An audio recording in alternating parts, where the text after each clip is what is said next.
Hello, আসসালামু আলাইকুম। ভদ্রকল অভিযোগ কেন্দ্রের ইনডোর সাবস্টেশনের ঘাস বীজ দিয়ে নষ্ট করার প্রক্রিয়ার কাজ চলমান।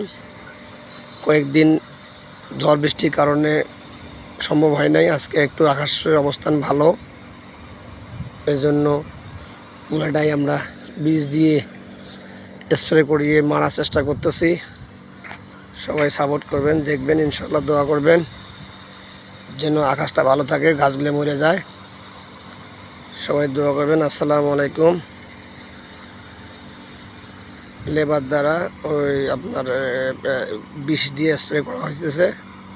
তো আল্লাহ যদি আকাশটা এইভাবে রাখে, অবশ্যই বিকেলের মধ্যে সব মরে যাওয়ার সম্ভাবনা মরে যাবে আশা করি। যে জিনিস সুন্দর হবে। এগুলা কি দিব? এগুলো কাটি ফেলবেন না? এগুলো মরে যাবে? এগুলো মরে যাবে না? কাটি দিন বড়গুলা, এগুলো যাবে না। আল্লাহ ভরসা, দেখা যাক। আকাশটা যদি এরকম বিকেল পর্যন্ত থাকে তাহলে না একদম সব পড়ে যাবে। দেখেন, সবাই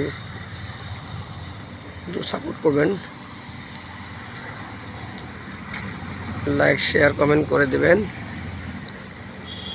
বেশি বেশি লাইক শেয়ার কমেন্ট করবেন, এইভাবে যেন সবাই এই কাজগুলো শেষ করতে পারে। সবার জন্য দোয়া থাকলো, আমাদের জন্য দোয়া করবেন। আসসালামু আলাইকুম।